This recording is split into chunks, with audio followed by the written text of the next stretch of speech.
So it's time for another Gardening Week video, and I've just arrived on the plot after all that wind and rain and everything that sort of lashed the country over the weekend, and I'm kind of inspecting everything. There's a lot of issues. I thought I'd take you around and show you a few of them. So in this bed, which are the purple sprouting broccoli, the red fire and the red admiral, I've got 4 plants doing beautifully. 1 plant just not thriving at all, and same here in this bed, 1 plant not thriving at all. So probably these 2 plants have got cabbage root fly. So I'm going to take those plants out and get them replanted, and hopefully we'll be all right there. I do water in with the nematode, the fruit and veg protection nematode, which in theory kills cabbage root fly, but I don't have any, have it on like a subscription. It only arrives once a month. And obviously these plants were planted only a couple of weeks ago, so they haven't had their dose, but after that hopefully they'll be okay. And then in this little pepper bed, which is where I've got a lot of lettuce interplanted, I found a lot of issues with caterpillars. So I've got a lot of lettuces looking like this, which yeah, let me just give you a bit of a close-up of that. So there's obviously nothing salvageable there, so I've had to take them out. And I've sprayed the remainder with BT, that soil bacteria that you can use. And you know, it's really for brassicas mainly, but I suspect it might work on some of these lettuces. This is one of the reasons I recommend diversification. You know, things in different locations. You know, probably if I got lettuces on Debbie's plot, they would be fine. Lettuces at home might be fine from these particular caterpillars. Even a different bed might be okay. Different varieties might be okay. You know, there is evidence on most of the varieties that there's a little bit of caterpillar damage, but it's not as bad on all of them. And yeah, diversity of successions and all of that sort of thing. The more diversity you can get, the better chance you've got of surviving something like this. So yeah, that's not looking good. And then here we've got another lettuce bed, and again some evidence of caterpillars on some of these. Some of them are not so bad, and I might be able to sort of find the caterpillars and take them out, and the plants might recover. Lost a couple of plants down there to slugs.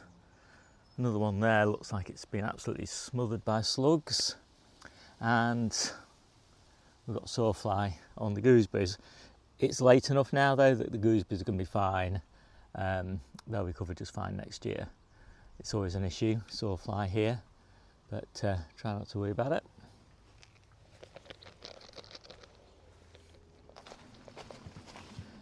And then I thought, well, I'll just go and water these Sarpamira. And then look at them. They've just lost like half the leaves, just fallen off. I don't really know what's going on with those. They don't actually even look as if they've got any kind of blight or anything like that. They're just fallen off. Loads of them.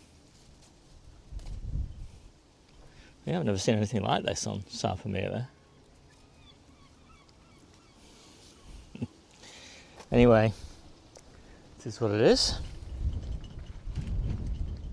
And then finally the wind has kindly blown all my onions over, so I don't need to bend them over, which is a plus.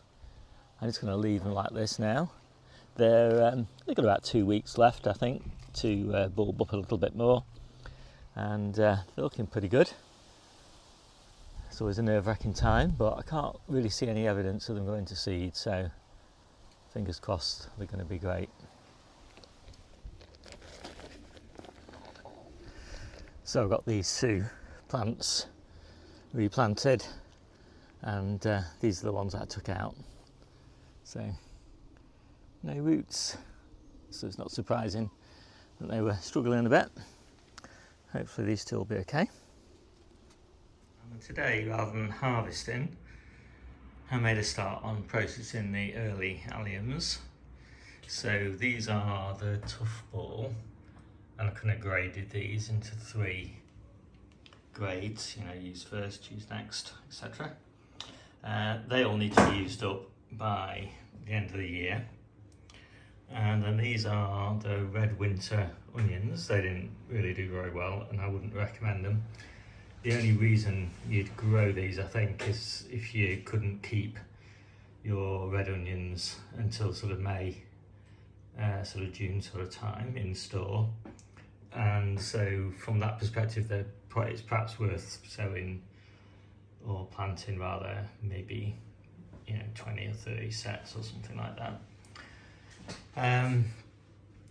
That's the garlic that's kind of part processed. My thumb has kind of given up cutting off garlic roots at the moment, so I've still got a few of those to do, but basically those are the garlic to eat over winter and into spring.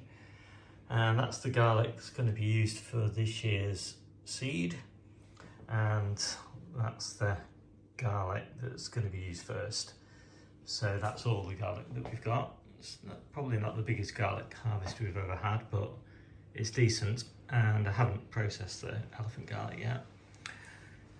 And those are the shallots. I just couldn't face processing those and clearing up all the outer leaves, but I'm not overly worried about them. I might get around to doing it and I might not, but these are the ones that I'm going to use first anyway, because the main crop shallots are still in the ground, so and they keep really well into sort of May time. So these I think keep pretty well as well. I think these are a mix of red sun and golden gourmet or something, and I've got some little golden gourmets I think there as well. So but these are pretty good. These are a good size.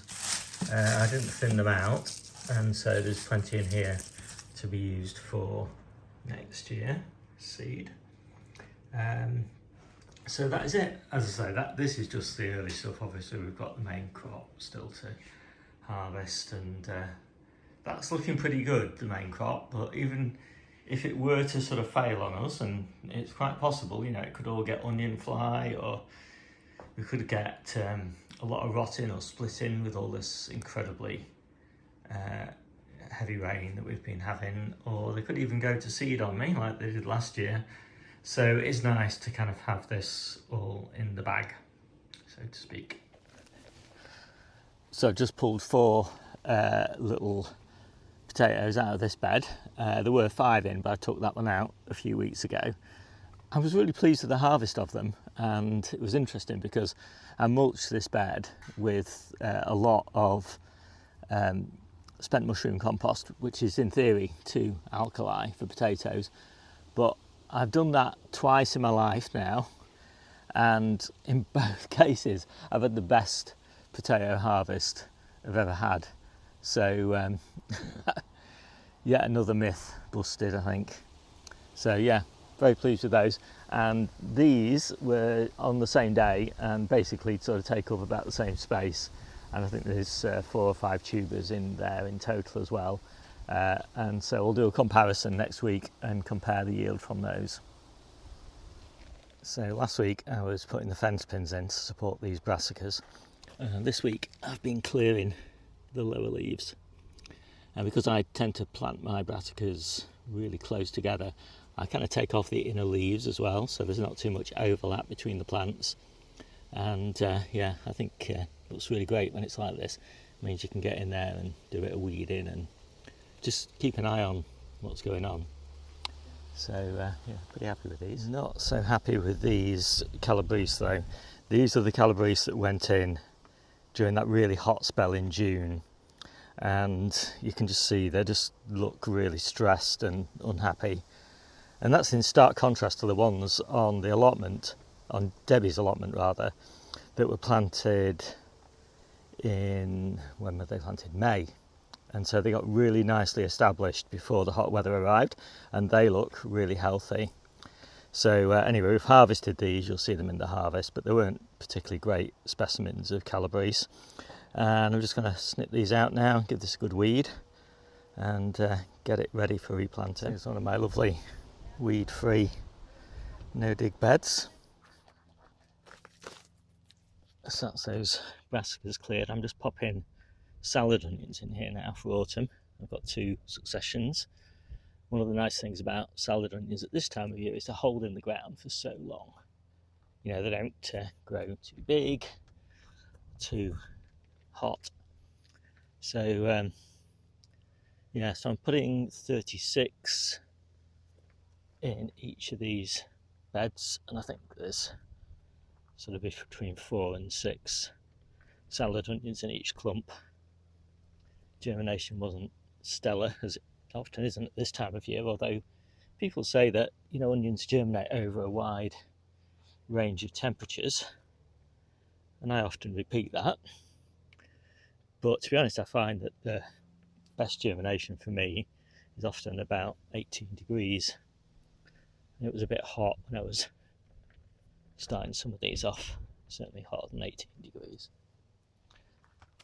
Right, so let's get these done. I've got 2 trays. These are Guardsmen and these are Summer Island, and obviously these are much further on. These are the container-wise trays.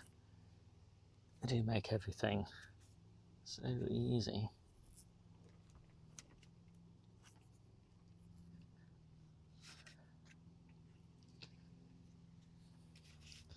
So Summer Island is my preferred salad onion for this time of year,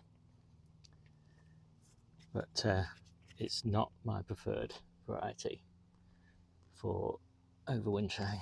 Guardsman is my preferred, but I mean White Lisbon's pretty good and a lot cheaper than Guardsman. Although I've got my Guardsman this year from Moles, and you can get a really big packet for a pretty good price, so it's not so bad. So we're forecast a lot of rain over the weekend, and my onions are almost ready for harvest. You know, they've only got 2 weeks. So I'm going to put these cold frame tops on, leave them open like that one is, so it's vented so they don't go mouldy.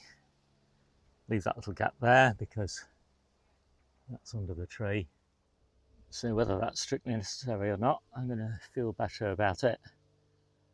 I really don't want, you know, 30 to 40 millimetres of water falling on onions that are on the verge of wanting to dry out. I don't want them splitting, and I don't want them getting too wet. And by way of control, I'm going to leave these onions unprotected and see how they do by comparison. And then finally, this week, just before we do the harvest, I've managed to get the last of the leeks in, where I had that little patch of potatoes, and I got a really nice little harvest from those 4 potatoes, and taken the leaves off those Brussels sprouts so that I can give the leeks just a little bit of light. So there we go, another week, another harvest. I am doing really well this year, perhaps too well, at trying to reduce the quantity that we've harvested. I've really struggled to make up enough lettuces again, you know, because of the caterpillars this week. But yeah, the caterpillars are well fed. Anyway, I think once I've made the salads up with the tomatoes, the golden purslane, the cucumbers, the carrots, the spring onion tops, the baby leaf spinach, the salad onions, the peppers and things, I think they'll look pretty good. So anyway, I have got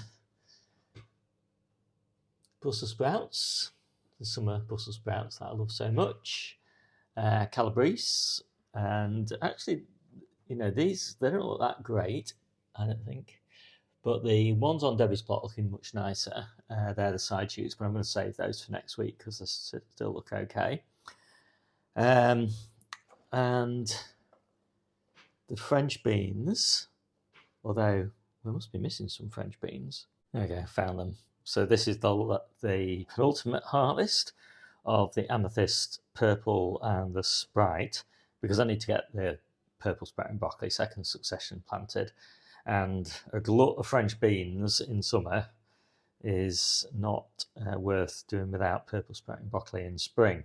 And I know I could freeze them, but I don't like frozen beans. So yeah, courgettes, and I've actually taken the courgettes out of the polytunnel now because we've got more than enough courgettes here and some of these boxes have got cucumbers in and things like that, but I can't be bothered to sort those out. And then we've got peppers, and these are the use first yellow onions, and we've got some kale and some colette leaves and some Brussels sprout leaves. The penultimate, I think, harvest of the summer leeks. Actually, the autumn leeks are almost ready, so we might not even go without leeks. Salad onions, salad onion tops, more of those Brussels sprouts because I've cleared the summer Brussels sprout bed to sow plant. Salad onions for autumn. Beetroot, last of the red cabbage until we start harvesting our next succession of red cabbage, which might be 2 weeks' time. And then we've got these are, these are worth mentioning actually, because these are the Leela salad onions. So this is my strategy, I'm always going on about it, that late on in the season, I sow bulbing onions for my salad onions, and then if I can't get around to eating them all, which sometimes happens because we sometimes just get, germination might be really good and we just get 9 onions instead of 6 onions or something in a bunch, and I'll leave them to bulb and you just get these beautiful small bulbing onions, which are just fantastic. So we have got loads of them because that strategy worked really well. So I've probably got about 20 bunches like that. So that is pretty nice. As I said, I've got this baby leaf spinach. That's an experiment that I tried and it worked really well. So I just used an old potato tub, just popped a bit of blood, fish and bone into the tub to sort of recondition it and sprinkled spinach on top. And there we go, a cup of baby leaf spinach. And that is very welcome at this time of year. So these are the early tumblers, which I'm sort of coming to an end now. Probably got another 2 or 3 weeks of those. And then these are the new season, the late or main crop tumblers. So yeah, very happy with those. And yeah, I've got loads of these. I just couldn't pick them all because I've got nothing to do with them. So I'm just leaving them on the plant for next week and hoping I've got something to do with them next week. Cucumbers. Oh, look at those carrots. Absolutely gorgeous. So they are a bit small because these are the first carrots of the season for us, sown in April. Previously we were kind of on carrots from containers. I think we had some from the ground last week as well. But anyway, these are the first, or nearly the first from the ground. And the golden purslane, honestly, what a crop this is. It is so lovely. Everybody loves it. And what a difference it makes to the salad mixes at this time of year. It really lifts them. And it doesn't get very many pests. Last year we did get some black fly, but this year we haven't had any black fly. So, that is a real bonus. So anyway, I'll just make those salads up so you can see them finished. And then we're done. My name's Steve. This is the Seaside Kitchen, Garden and Allotment channel. I'll see you soon.